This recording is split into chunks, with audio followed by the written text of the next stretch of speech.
After intently listening to the profound words spoken by System, Isshiki found himself at a loss for words to counter them. The truth was undeniable. He had indeed relinquished his aspirations for life as soon as he comprehended the excruciating agony he would endure if he were to sustain injuries during his rigorous training. Thus, he chose to completely surrender, resigning himself to a life of insignificance and purposelessness. However, a remarkable transformation had now taken place within him, for he had discovered a newfound sense of purpose and a tangible goal to strive for. With a deliberate motion, Isshiki raised his hand, and a sleek black rod materialized within his grasp. This chakra rod, carefully created by him, possessed a unique ability to absorb the chakra. Seeking clarification, Isshiki turned to the System and inquired, "System, could you enlighten me regarding the specific function of this chakra rod in the world of One Piece?" In response, the System promptly elucidated. This chakra rod is designed to deplete the physical strength of your adversaries, rendering them significantly weaker. Testing the weapon's capabilities, Isshiki skillfully swung the rod a few times, relishing in the newfound prowess that surged through his body. It was a revelation to him, an individual who had never engaged in combat throughout the entirety of his existence, to now possess the skill and finesse of a grandmaster hand-to-hand combatant. Gradually, the distant shores of Shell Town began to materialize on the horizon, drawing nearer with each passing moment. Eventually, the boat gently kissed the shore, and with a genuine display of courtesy, Isshiki assisted Nami in expertly docking the vessel. Amidst the tranquil surroundings, Nami suddenly remembered an important detail that had escaped her amidst the recent events. Turning to Isshiki, she inquired, "By the way, in the midst of all these occurrences, I completely forgot to ask, what is your name?"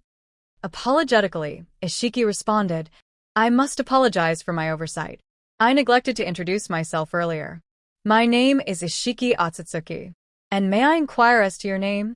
This self-assigned moniker, Isshiki, had been bestowed upon him by his parents, while Otsutsuki was a title he had personally adopted, as no other member of his family possessed such a distinction.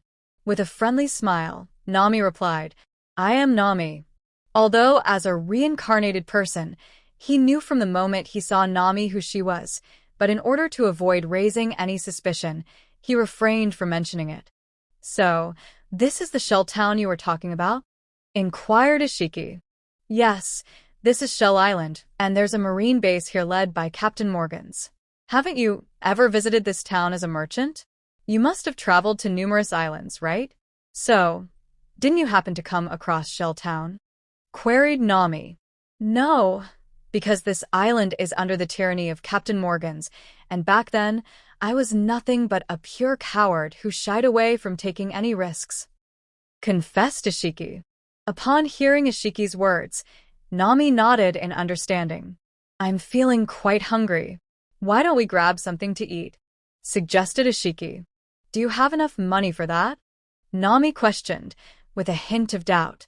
"No, but as I mentioned earlier, I will compensate you tenfold for any losses you may incur," assured Isshiki. Observing the seriousness in Ishiki's tone, Nami nodded and replied, "All right, but remember, you made a promise, so you must fulfill it." Isshiki acknowledged, acknowledging Nami's statement. Following their conversation, Isshiki and Nami proceeded to a restaurant, coincidentally owned by Rika and her mother. Ever since he awakened and acquired the Isshiki Otsutsuki template, even the events that had faded from his memory over time became vividly clear, as if he had witnessed them in the anime just the day before. When he entered the restaurant with Nami, he immediately noticed Rika's mother diligently working amidst the bustling atmosphere. Nami swiftly made her way towards her and confidently placed her order, prompting the curious gazes of everyone present. It seemed that Isshiki had become even more strikingly handsome after acquiring the template of Isshiki Otsutsuki. "Wow, it seems you've gained quite a following, haven't you? Everyone's eyes are on you," Nami playfully remarked, teasing Isshiki. Isshiki merely shook his head, responding with a serene smile that betrayed his humble nature. "Coincidentally, At that very moment, a slender, average-sized young man with a distinct cleft chin and a crown of light blonde hair entered the restaurant. It was Helmeppo, and he took a seat near the front. Addressing Rika's mother, he callously revealed his true intentions, admitting that he never intended to release Zoro and that Zoro's execution was scheduled for the following day. A sinister chuckle escaped from Helmeppo's lips, echoing through the room. Luffy's fury was palpable as he clenched his fist, ready to deliver a resounding blow to Helmeppo. However, just as he prepared to strike, a voice interrupted the tense atmosphere. "Excuse me, could I please have my food quickly? I'm feeling quite famished." Rika's mother offered a heartfelt apology, explaining, "I'm sorry, sir, but the circumstances are far from ideal.